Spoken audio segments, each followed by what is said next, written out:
Hello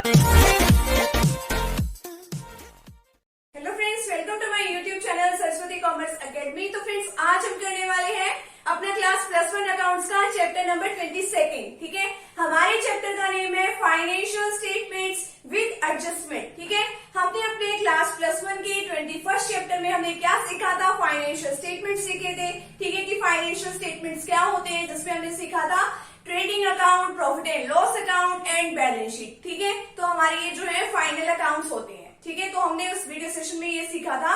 ठीक है, हमारे कई वीडियो सेशंस इसके ऊपर बने थे, ट्रेडिंग अकाउंट, ठीक है, profit and loss account and balance sheet. ठीक है, अगर आपने अभी तक वो जो चैप्टर है अभी तक नहीं समझा है तो प्लीज आप वीडियो के डिस्क्रिप्शन बॉक्स में जाइए, आपको वहां पे उस चैप्टर का लिंक मिलेगा। ठीक है, वहां पे आपको प्लेलिस्ट गिवन होगी। ठीक है, तो आपको वहां लिंक मिल जाएगा, तो आप वहां से इजीली जो है वो चैप्टर जो है समझ सकते हैं। ठीक है, और अगर आपको क्लास +1 अकाउंट से रिलेटेड कोई भी चैप्टर चाहिए ना, तो आपको मिलेगा वहां पे ही। ठीक है, डिस्क्रिप्शन बॉक्स में।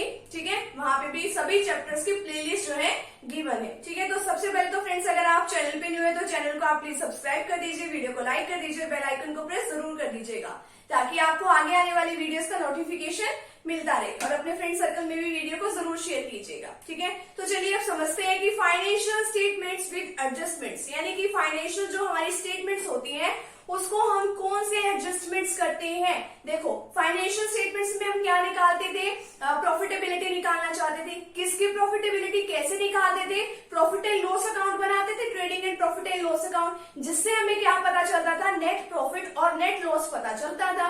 ठीक है, बट फिर भी हमारे अकाउंट्स के अंदर कुछ ना कुछ ऐसी आइटम्स रह जाती थी कि जो कुछ गलत होती थी, या हमने कुछ रिकॉर्ड नहीं किया, या कुछ भी हमने कुछ भी ऐसा कर दिया कि जिसको अब कहीं ना कहीं जाके हम एडजस्ट जो है कर सकते हैं। तो उसी को हम क्या बोलते हैं? एडजस्टमेंट्स बोलते हैं। और आपको एडजस्टमेंट्स ये करनी भी पड़ती हैं, आप जर्नल एंट्री के थ्रू भी करते हो, अपने फाइनल अकाउंट्स में भी सभी जगह आपको जो है एडजस्टमेंट्स करनी पड़ती है।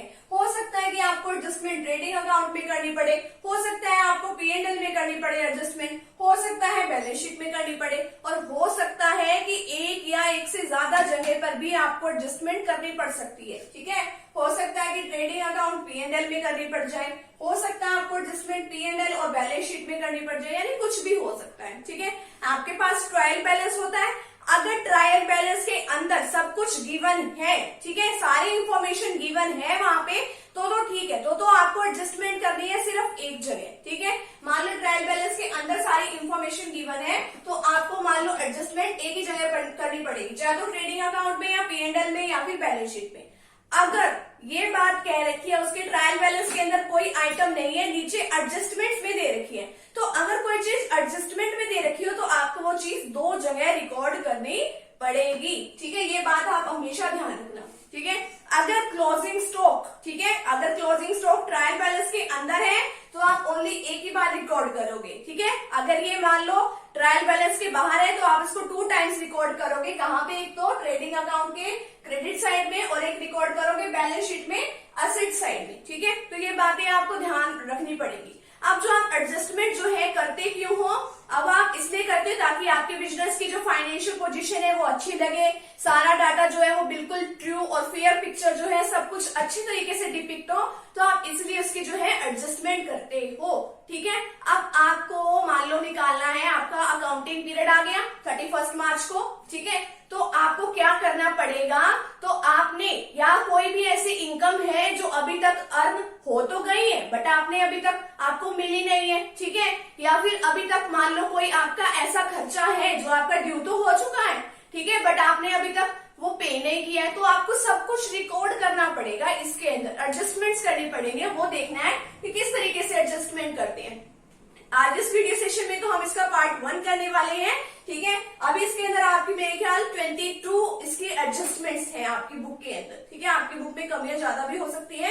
ठीक है, बट जिस बुक में से आपको मैं करा रही हूँ डीके गोयल की बुक में से, वहां पे आपकी 22, ठीक है, 22 आपकी कुछ आपकी एडजस्टमेंट्स दे रखी है, तो वो मैं आपको कराऊंगी। ठीक है, अभी 1 बाय 1 देखते हैं हम किस तरीके से एडजस्टमेंट है हमारी। फर्स्ट है हमारी क्लोजिंग स्टॉक की एडजस्टमेंट। अब सबसे पहले तो आपको ये पता होना चाहिए कि क्लोजिंग स्टॉक क्या होता है। ठीक है, क्लोजिंग स्टॉक क्या होता है? क्लोजिंग स्टॉक वो होता है कि जो कि आपका जो भी स्टॉक है वो आपका अनसोल्ड रह जाता है साल के लास्ट में। ठीक है, जो स्टॉक यानी कि जो माल जो आपने खरीदा है, जो भी स्टॉक है आपके पास, वो आपके एंड में, ठीक अकाउंटिंग पीरियड जो है वो बिना बिके यानी कि बिना सेल हुए रह जाता है, उसको हम बोलते हैं क्लोजिंग स्टॉक। अब देखिए उसकी एंट्री हम कहाँ पे करते हैं, वो एंट्री हमारी होती है एक तो ट्रेडिंग अकाउंट में करते हैं हम क्रेडिट साइड में। अब देखिए मैंने आपकी एक इसमें बनाया भी हुआ है, trading and profit and loss account आप हमेशा इकट्ठा ही बनाते हो। इकट्ठा कैसे बनेगा trading and profit and loss account, इधर साइड आपकी डेबिट साइड होती है पर्टिकुलर अमाउंट, इधर भी पर्टिकुलर अमाउंट, ठीक है। यहाँ पे आप एंट्री क्या करोगे, बाय क्लोजिंग स्टॉक। आपको पता है, अगर आपने अभी तक वो वाली वीडियो नहीं देखी कि ट्रेडिंग अकाउंट में क्या जाता है, पीएनएल में क्या जाता है, तो आप प्लीज जाइए डिस्क्रिप्शन बॉक्स में, आपको मैंने बताया कि वहां पे लिंक मिलेगा आपको पिछले चैप्टर का, तो आप वहां से समझ सकते हैं। उसका नेम है फाइनेंशियल स्टेटमेंट्स। आपको पता होना चाहिए क्लोजिंग स्टॉक आपका हमेशा क्रेडिट साइड में जाता है, ठीक है। बाय क्लोजिंग स्टॉक करके आप एंट्री जो है कर सकते हैं, ठीक है। और इसमें क्या दिखाया है, अगर मान लो ये जो क्लोजिंग स्टॉक है, मैंने आपको क्या बताया है कि हो सकता है कि आपकी जो एडजस्टमेंट्स दे रखी हो, यानी कि ट्रायल बैलेंस के अगर नीचे एडजस्टमेंट में गिवन हो क्लोजिंग बैलेंस, तो आपको 2 टाइम्स उसको रिकॉर्ड करना पड़ेगा। एक तो आपको क्रेडिट साइड में रिकॉर्ड करना पड़ेगा, और सेकेंड आपको कहाँ रिकॉर्ड करना पड़ेगा, बैलेंस शीट में असेट साइड में। क्लोजिंग स्टॉक 1 लाख का, यहाँ पे तो मैंने एक एग्जांपल लिया 1 लाख का। अब देखो यहाँ पे क्या कह रखा है, कॉस्ट प्राइस और realisable value whichever is less. अब देखो यानी कि जिस प्राइस पे आपने कोई भी स्टॉक खरीदा उसको क्या बोलते हैं, हम बोलते हैं कॉस्ट प्राइस, ठीक है। मान लो कॉस्ट प्राइस है आपका 1 लाख का, और ठीक है, और रियलाइजेबल वैल्यू यानी कि जब आप उसको सेल कर रहे हो तो उसकी वैल्यू कितनी है, 1,20,000, ठीक है। अब बोलो इसमें से कम कौन सा है, कम हमारा ये है, तो हम इस वैल्यू पे रिकॉर्ड करेंगे, ठीक है। यानी कि जो भी वैल्यू कम हो हमारी कॉस्ट प्राइस में से और रियलाइजेबल वैल्यू में से जो भी वैल्यू कम हो उसको रिकॉर्ड करते हैं। अब सपोज करो कि जो हमारी कॉस्ट प्राइस है वो तो 1 लाख की है, और अगर रियलाइजेबल वैल्यू अगर मान लो हमारी 90,000 की है, यानी कि वो सेल इतने भी होता है, तो हम किस वैल्यू को रिकॉर्ड करेंगे, यानी किस वैल्यू पे क्लोजिंग स्टॉक को रिकॉर्ड करेंगे, 90,000 को, क्योंकि इसमें क्या कह रखा है, विच एवर इज लेस, ठीक है। तो ये हमारा क्लोजिंग स्टॉक का। अब देखिए सेकंड आता है हमारे पास आउटस्टैंडिंग एक्सपेंसेस। आउटस्टैंडिंग एक्सपेंसेस होते क्या है, सबसे पहले तो आपको ये पता होना चाहिए। आउटस्टैंडिंग एक्सपेंसेस वो एक्सपेंसेस होते हैं कि जो आपके एक्सपेंसेस ड्यू तो हो चुके हैं बट अभी तक आपने पे नहीं किए हैं, ठीक है। अब देखो इसमें क्या करेंगे आप, P&L में डेबिट कर देंगे, क्योंकि P&L में डेबिट किसको करते हैं, जो हमारा खर्चा होता है उसको डेबिट करते हैं। तो आउटस्टैंडिंग एक्सपेंसेस जो है हमारा खर्चा है, और बैलेंस शीट में हमारी लायबिलिटी बनती है, ठीक है। कभी ना कभी तो हम इसको पे करेंगे ना। अब देखो जो आप P&L में जब आप इसको डेबिट करोगे, कैसे डेबिट करोगे, जिससे भी रिलेटेड आपका ये एक्सपेंस दे रखा है उस एक्सपेंस में आप ऐड कर दोगे। अब देखिए यहाँ से आपको क्लियर हो जाएगा, P&L में डेबिट करने को बोल रखा है। अब आपको पता ही, आप यहाँ पे ग्रॉस प्रॉफिट निकाल देते हो, ग्रॉस प्रॉफिट निकालने के बाद आप उसको कहाँ ट्रांसफर करते हो, यहाँ पे P&L के क्रेडिट साइड में, ठीक है। यहाँ से यानी कि आपका P&L स्टार्ट हो गया। अब मेन बात तो इसमें क्या थी कि आप आउटस्टैंडिंग एक्सपेंसेस को P&L के डेबिट में लिखते हो, क्योंकि ये आपका क्या होता है, आपका खर्चा होता है, और जिससे रिलेटेड ये आपका खर्चा है, यानी कि जो भी आइटम है आपकी खर्चे की उसके अंदर रिकॉर्ड करते हो, ठीक है। अब मान लो आपको अपने वर्कर की सैलरी देनी थी, आपको पता है आप सैलरीज को यहाँ पे रिकॉर्ड करते हो, ठीक है, क्योंकि ऑफिस वर्क से रिलेटेड जो भी आपको किसी को भी पे करना होता है तो उसको आप बोलते हो सैलरी, ठीक है। आप किसी भी एम्प्लॉय को मान लो 1,000 रुपीज जो है हर महीने, ठीक है, हर मंथ क्या दे रहे हो, सैलरी दे रहे हो, तो टोटल 12 मंथ्स होते हैं, तो 12 मंथ्स में कितनी सैलरी बनी उसकी, 12,000 सैलरी बनी। बट आपने उसको क्या दी है, ओनली 11 मंथ्स की सैलरी दी है, तो 11 मंथ्स की सैलरी तो कितनी बनी, ओनली 11,000 बनी। तो अब ये तो 1,000 रुपीज से कम है, तो 1,000 रुपीज जो है, और बीच में आ गया आपका 31 मार्च, यानी कि 1 साल हो गया बट आपने अभी भी उसकी 1 मंथ की जो सैलरी है वो अभी पे उसको नहीं की है, तो उससे रिलेटेड एक्सपेंसेस कितना हो गया, 11,000। तो जो भी आपका मतलब खर्चा है, ठीक है, जो भी आपका कंसर्न एक्सपेंस है उसके अंदर आपको ऐड करना है, कर दो ऐड। आउटस्टैंडिंग एक्सपेंसेस कितना आउटस्टैंडिंग है, 1,000, तो टोटल ऐड कर दो, टोटल कितना हो जाएगा, 12,000, ठीक है। तो ये क्या है, आउटस्टैंडिंग एक्सपेंसेस की आपकी लायबिलिटी ड्यू तो हो चुकी है बट अभी तक आपने पे नहीं की है। अब देखो अब ये जो आउटस्टैंडिंग एक्सपेंसेस है वो आपको और कहाँ लिखनी होती है, बैलेंस शीट की लायबिलिटी साइड में। ये है balance sheet, liabilities amount, assets amount. अब इसके लिख दो। अब देखो कि क्या लिखोगे आप, आउटस्टैंडिंग एक्सपेंसेस, यहाँ पे 12,000 मत लिख देना, आउटस्टैंडिंग एक्सपेंसेस जो है वो आपके कितने हैं, वो आपके हैं ओनली 1,000, ठीक है। 1,000 आप यहाँ पे रिकॉर्ड कर दोगे, ठीक है। ये तो 12,000 क्या था, आपने उससे रिलेटेड खर्चे में उसको किया। अब नेक्स्ट है आपका प्रीपेड एक्सपेंसेस। प्रीपेड एक्सपेंसेस क्या होता है कि यानी कि ऐसा खर्चा जो आपको इन फ्यूचर में करना था बट आपने क्या कर दिया, इसी साल वो खर्चा ऑलरेडी कर दिया। ठीक है, अब मान लो उसको लिखेंगे कहाँ पे, पी एंड एल के डेबिट साइड में। ठीक है, पी एंड एल के कहाँ लिखोगे आप इसको, डेबिट साइड में लिखोगे, और बैलेंस शीट में क्या कहाँ लिखोगे इसको, असेट साइड में लिखोगे। ठीक है, क्योंकि आपकी असेट्स है। ठीक है, आप देखो आपने आउटस्टैंडिंग एक्सपेंसेस को क्या किया था, जो आपने आपका कंसर्न एक्सपेंस था उसमें उसको ऐड कर दिया था, क्योंकि आपने अभी तक वो खर्चा किया नहीं है, आपकी लायबिलिटी अराइज हो चुकी है। इसको क्या करोगे, जो भी आपका कंसर्न एक्सपेंस है, यानी होना तो है वो एक्सपेंस, ठीक है, बट इन फ्यूचर हो रहा है और आपने अभी पे कर दिया। अगर आपने अभी पे कर दिया तो आप उसमें से क्या कर दोगे, डिडक्ट कर दोगे। डिडक्ट का मतलब क्या होता है, लेस कर देना। देखो मान लो आपने फॉर एग्जाम्पल की इंश्योरेंस लिया, इंश्योरेंस आपने लिया मान लो सपोज करो 1 जुलाई को लिया। ठीक है, 1 जुलाई 2019 को आपने कोई भी इंश्योरेंस जो है वो ले लिया। आपने 1 साल का इंश्योरेंस लिया, तो कब तक का इंश्योरेंस हो गया, वो तो नेक्स्ट 1 जुलाई तक का हो गया ना, 1 जुलाई तक का हो गया, 1 जुलाई 2020 तक का हो गया।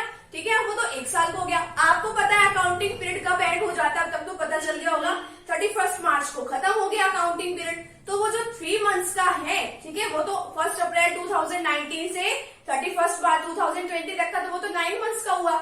जो आगे 3 मंथ्स तक का चला गया, अप्रैल मई जून, ठीक है, जो आगे 3 मंथ्स का है वो क्या है, वो है आपका मतलब कि प्रीपेड एक्सपेंसेस, कि आपने पहले ही खर्चा कर दिया। तो अब आपको कहाँ रिकॉर्ड करना है इसको, डेबिट साइड में।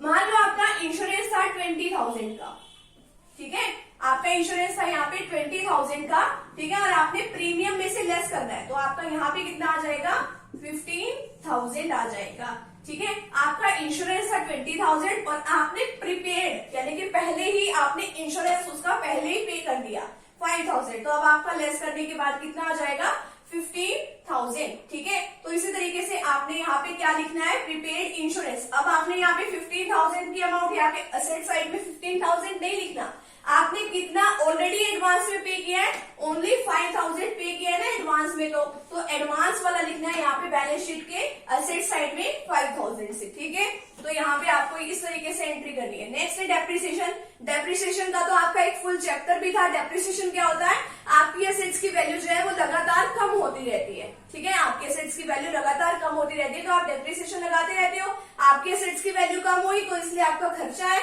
और खर्चे को आप कहाँ रिकॉर्ड करते हो, पी एंड एल के डेबिट साइड में। ठीक है, तो ये पी एंड एल के डेबिट साइड में आप इसको रिकॉर्ड करते हो क्योंकि आपका एक्सपेंस है। ठीक है, और इसको बैलेंस शीट में कहाँ लिखते हो, एसेट साइड में लिखते हो।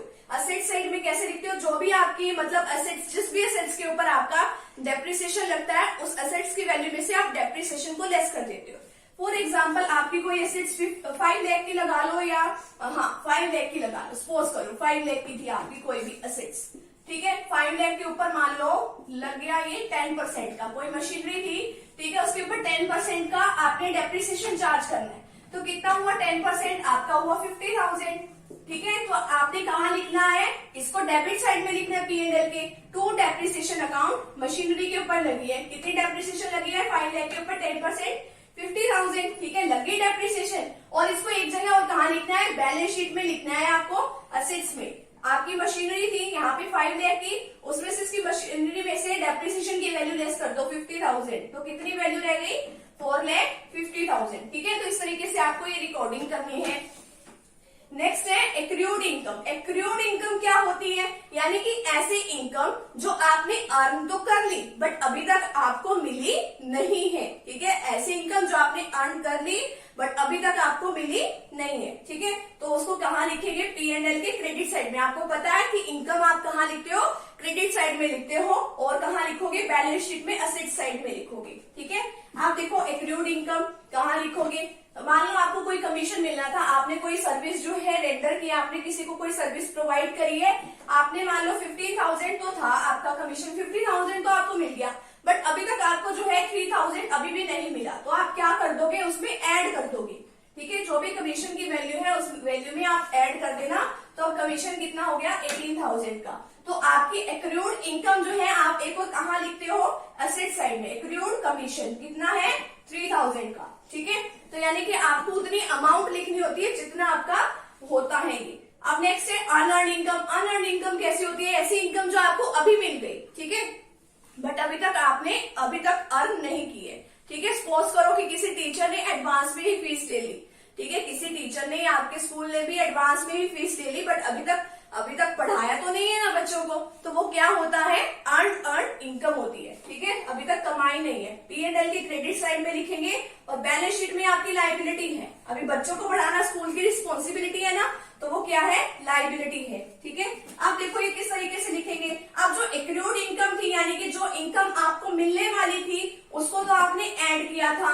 ठीक है, अब एक ऐसी इनकम जो आपने अभी तक अर्न नहीं की है, तो उसको आप उससे रिलेटेड, उसमें से आप क्या कर दोगे, लेस कर दोगे। अब इसमें एक रेंट का एग्जाम्पल दिया हुआ है।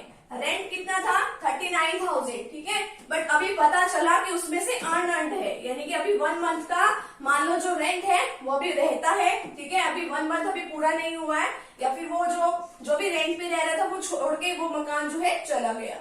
तो अब क्या करेंगे, जो 3,000 है उसको लेस कर देंगे, तो कितना आ जाएगा यहाँ पे 36,000। ठीक है, और इसको कहाँ पे दिखाना होता है हमें, बैलेंस शीट में लाइबिलिटी साइड, अनअर्न्ड रेंट 3,000। ठीक है, तो हम इस तरीके से इसको दिखा देंगे। अब नेक्स्ट क्या है, इंटरेस्ट ऑन कैपिटल। P&L में डेबिट साइड में और बैलेंस शीट में कैपिटल में इंटरेस्ट को ऐड कर देंगे। अब ये क्या बात है, अब इंटरेस्ट ऑन कैपिटल क्या होता है, इंटरेस्ट ऑन कैपिटल किसको मिलता है, ये मिलता है हमारे प्रोप्राइटर को। अब मिलता क्यों है, अब आपने अपने उसमें पढ़ा था बिजनेस एंटिटी कॉन्सेप्ट में, 3rd चैप्टर में, जो आपके प्रिंसिपल्स वगैरह थे, उसमें आपने पढ़ा था कि बिजनेस का अपना एक अलग वो होता है, अलग सेपरेट होता है, और जो उसका ओनर है वो अलग होता है बिजनेस से। ठीक है, तो जो हमारा ओनर है वो क्या करता है, बिजनेस में अपने पैसे लगाता है, अपनी कैपिटल लगाता है। ठीक है, अब वो ये भी तो चाहेगा कि मैंने अपने बिजनेस में अपनी कैपिटल इन्वेस्ट कर रखी है, तो मुझे भी तो बदले में इंटरेस्ट मिलना चाहिए। अगर मैं ये पैसे बिजनेस में ना इन्वेस्ट करता, कहीं मान लो बैंक में इन्वेस्ट कर देता, तो मेरे को वहां से भी तो इंटरेस्ट मिलता। तो वो बिजनेस से क्या डिमांड करता है कि मेरे को भी क्या मिलना चाहिए, एक फिक्स रेट से इंटरेस्ट मिलना चाहिए। ठीक है, तो ये बिजनेस के लिए क्या है, खर्चा है, तो P&L की डेबिट साइड में लिख देते हैं हम। ठीक है, P&L की डेबिट साइड में टू इंटरेस्ट ऑन कैपिटल जितना भी है वो लिख देंगे। अब नेक्स्ट बैलेंस शीट में कहाँ लिखेंगे, अब देखो हमारे प्रोप्राइटर की कैपिटल होती है बैलेंस शीट में। ठीक है, होती है ना कैपिटल, उसमें इंटरेस्ट ऑन कैपिटल की जितनी भी वैल्यू है उसको हम क्या कर देंगे, ऐड कर देंगे। अब नेक्स्ट इसी तरीके से interest on drawing. Interest on drawing को क्या करेंगे, क्रेडिट करेंगे। क्यों, अब इंटरेस्ट ऑन ड्रॉइंग क्या होता है, अब देखो जिस तरीके से कोई डिमांड कर सकता है कि मेरी कैपिटल यहाँ इन्वेस्ट है, तो मेरे को क्या मिलना चाहिए, इंटरेस्ट मिलना चाहिए। इसी तरीके से कई बार जो हमारा प्रोप्राइटर है वो क्या करता है, अपने पर्सनल यूज के लिए कभी तो पैसे ले जाता है, कभी गुड्स ले जाता है। तो बिजनेस भी क्या कहता है, जब तुम हमसे पैसों की डिमांड कर सकते हो, इंटरेस्ट की डिमांड कर सकते हो, तो तुम भी तो पैसे लेके जा रहे हो हमारे बिजनेस से, तो तुम भी क्या दो, इसके ऊपर इंटरेस्ट दो। अब वो इंटरेस्ट क्या है, वो बिजनेस के लिए एक इनकम है, और इनकम को हम कहाँ लिखते हैं, हम लिखते हैं क्रेडिट साइड में। तो क्या लिखेंगे, बाय इंटरेस्ट ऑन ड्रॉइंग। ठीक है, और बैलेंस शीट में से हम उसके कैपिटल में से उसको लेस कर देंगे, ड्रॉइंग को और इंटरेस्ट ऑन ड्रॉइंग को। ठीक है, तो हम ये वाला काम इसमें कर देते हैं। अब नेक्स्ट है हमारे पास इंटरेस्ट ऑन लोन। ठीक है, ये भी हमारे लिए क्या है, P&L को डेबिट करते हैं। अब देखो हमने कहीं से इंटरेस्ट, हमने कहीं से लोन लिया हुआ है। ठीक है, और अभी तक हमने वो लोन पे नहीं किया। ठीक है, या कुछ भी है, इंटरेस्ट देना है या तो हमने कहीं पे। ठीक है, तो वो हमारे लिए खर्चा, तो P&L के डेबिट साइड में लिखेंगे टू इंटरेस्ट ऑन लोन। ठीक है, यहाँ पे इसके डेबिट साइड में लिख देना टू इंटरेस्ट ऑन लोन। ठीक है, यहाँ पे हम इस तरीके से लिख देंगे, P&L की डेबिट साइड में खर्चा है और आउटस्टैंडिंग अमाउंट है। ठीक है, और such interest will be added to loan account on the liability side of balance sheet. और इससे रिलेटेड अगर मान लो कोई भी अभी तक हमने मान लो उसको पे नहीं किया है, ठीक है, कोई भी इंटरेस्ट है और वो अभी तक हमने पे नहीं किया है, तो हम उसको दो जगह लिखेंगे। एक तो यहाँ पे P&L की डेबिट साइड में, और एक आउटस्टैंडिंग एक्सपेंस है वो हमारा, तो इसलिए हम आउटस्टैंडिंग एक्सपेंसेस में भी उसको ऐड कर देंगे। नेक्स्ट और लास्ट है हमारा बेड डेट्स। बेड डेट्स क्या होते हैं, बेड डेट्स ऐसे होते हैं, मान लो हमने किसी को क्रेडिट पे कोई सामान दे दिया। ठीक है, हमें तो ये था कि हमारे पैसे दे जाएंगे थोड़े टाइम पीरियड के बाद, बट वो पैसे हमारे दे के ही नहीं गया, तो वो पर्सन हमारे लिए क्या हो गया, बेड डेट हो गया। ठीक है, तो हमारे लिए बेड डेट जो है हमारे लिए तो एक खर्चा ही, एक एक्सपेंस ही है। हमारी तरफ से तो सामान चला गया, पैसे तो आए नहीं, तो P&L अकाउंट को हम क्या कर देंगे, डेबिट कर देंगे। ठीक है, और बैलेंस शीट में हम उसको एसेट साइड में लिखेंगे, deducted from debtors on the asset side. ठीक है, अब देखो कि P&L में डेबिट करेंगे टू बेड डेट्स, जितने भी हमारे बेड डेट्स हुए तो कितने से कर देंगे, 10,000। अब जो डेटर्स है असेट साइड में, मान लो डेटर्स है 2 लाख के, यानी कि हमने 2 लाख का सामान किसी को दे रखा है। ये नहीं है कि एक ही पर्सन को दे रखा है, क्या पता कितने ही पर्सन होंगे। उसमें से मान लो बेड डेट्स हो गए हमारे 10,000 के, तो डेटर्स में से हम क्या करेंगे, बेड डेट्स को लेस कर देंगे, तो हमारे डेटर्स कितने के रह जाएंगे, 1,90,000 के। ठीक है, तो इस तरीके से हमारे ये कुछ 10 एडजस्टमेंट्स, और नेक्स्ट वीडियो सेशन में हम डिस्कस करने वाले हैं अगली नेक्स्ट जो है 10 एडजस्टमेंट्स हम वहां पे डिस्कस कर लेंगे। तो मिलते हैं फ्रेंड्स नेक्स्ट टॉपिक के साथ, नेक्स्ट वीडियो के साथ। Thank you very much.